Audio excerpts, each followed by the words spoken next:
Good morning students. आज हम पढ़ेंगे मुद्रा के कार्य, फंक्शंस ऑफ मनी। जैसा कि आप जानते हैं कि विनिमय जीवन की एक सामान्य क्रिया है, यानी एक्सचेंज हमारे लाइफ की एक बहुत नॉर्मल एक्टिविटी हम देख सकते हैं, और हम अपनी आवश्यकताओं की संतुष्टि के लिए एक दूसरे पर निर्भर करते हैं। इस निर्भरता के फलस्वरूप ही वस्तुओं सेवाओं का विनिमय होता है। You do this thing for me and I do that for you, अर्थात आप मेरे लिए यह कार्य करें और मैं आपके लिए वह कार्य करूं, अन्यथा आवश्यकताओं की विविधता वाले संसार में अस्तित्व ही असंभव हो जाएगा। जब आवश्यकताओं में अधिक विविधता नहीं थी तो प्राचीन काल में वस्तु विनिमय प्रणाली प्रचलित थी, जिसे आप बार्टर सिस्टम कहते हैं, यानी कि हम वस्तु के बदले में वस्तु का विनिमय करते थे। परंतु आवश्यकताओं में विविधता बढ़ते जाने तथा विनिमय की आवश्यकता अधिक हो जाने के फलस्वरूप वस्तु विनिमय प्रणाली व्यावहारिक नहीं रही और प्रभावपूर्ण नहीं रही। इस स्थिति में मनुष्य ने मुद्रा अर्थात एक ऐसे साधन का आविष्कार किया जिसे सामान्य रूप में विनिमय के साधन के रूप में स्वीकार किया जाने लगा। प्रारंभ में सोने और चांदी जैसी धातुओं के सिक्के प्रचलित किए गए, परंतु धीरे धीरे कागजी मुद्रा के साथ साथ अन्य धातुओं के सिक्के भी प्रचलन के लिए जारी किए जाने लगे, और वर्तमान युग तो डेबिट कार्ड, क्रेडिट कार्ड के रूप में प्लास्टिक मुद्रा का युग आ गया है। अतः मुद्रा का जन्म विनिमय की आवश्यकता को पूरा करने के लिए हुआ, और विनिमय के माध्यम के साथ साथ अब ये कई प्रकार की अपनी भूमिका मुद्रा निभाती है। मुद्रा का आरंभ विनिमय के साधन के रूप में हुआ था, और मुद्रा से अभिप्राय उस किसी भी वस्तु से होता था जो विनिमय के माध्यम के रूप में कार्य करती थी।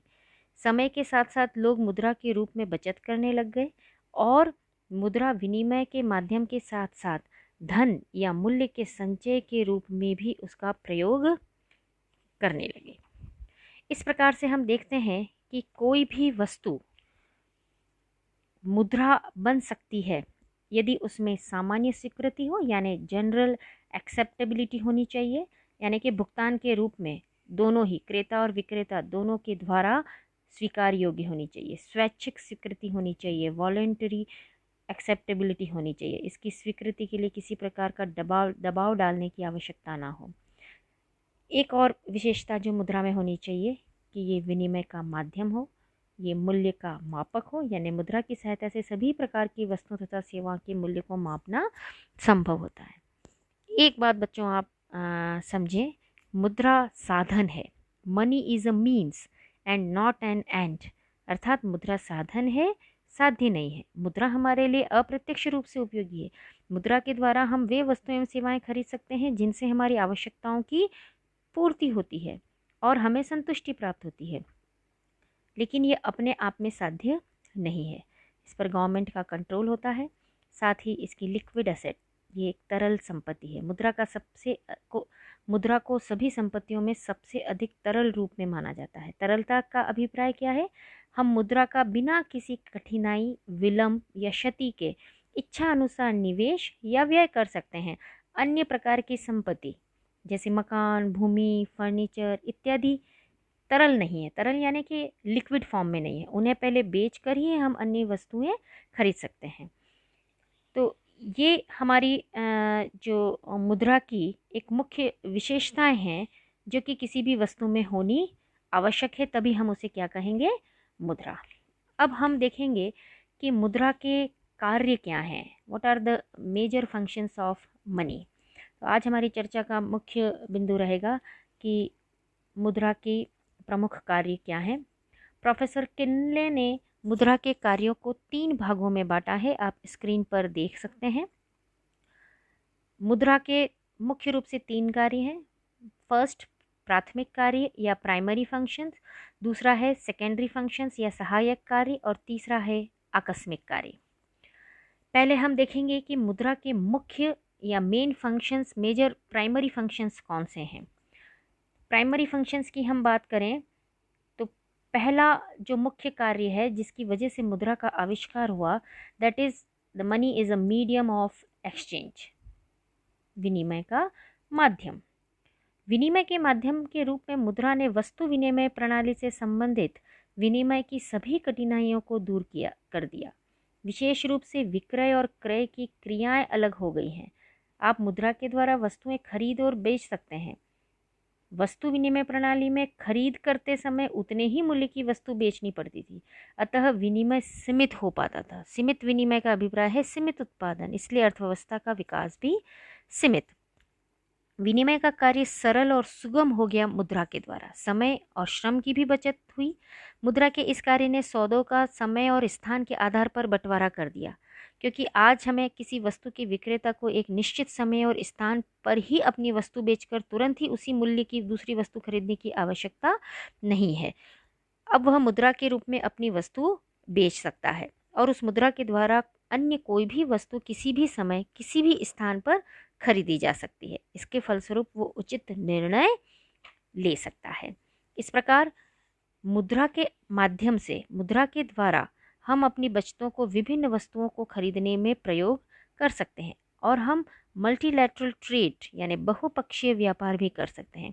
इस प्रकार मुद्रा लोगों को आर्थिक स्वतंत्रता प्रदान करती है तथा बाजार का विस्तार और प्रतियोगिता बढ़ाकर बाजार संयंत्र को निपुण बनाती है।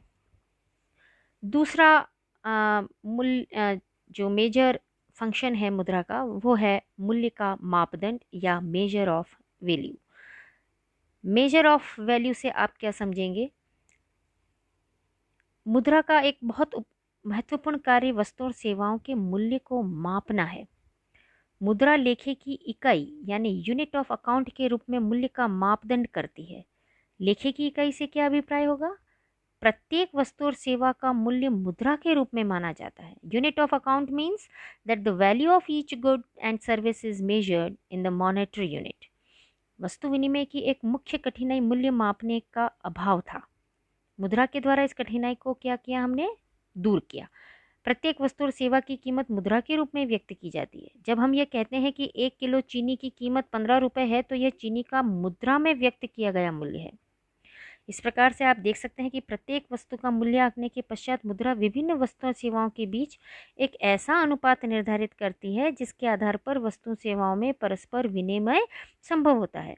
इसके फलस्वरूप हम अकाउंटिंग रखना भी हमारे लिए सरल हो गया, यानी हिसाब किताब रखना भी आसान हो गया है। आय तथा व्यय की विभिन्न मदें यानी कि different items of income and expenditure यानी असेट्स, परिसंपत्तियां, लाइबिलिटीज आदि को मुद्रा के रूप में व्यक्त किया जा सकता है। मुद्रा के इस कार्य के फलस्वरूप व्यापारिक फर्में अपनी लागतों, आय, लाभ, हानि का अनुमान लगा सकती हैं। देश की राष्ट्रीय आय तथा प्रति व्यक्ति आय की गणना की जा सकती है तथा योजनाओं का निर्माण किया जा सकता है। मुद्रा के सामान्य मूल्य मापक कार्य के फलस्वरूप समाज में आर्थिक सूचनाएं प्रसारित करना भी संभव हो गया है।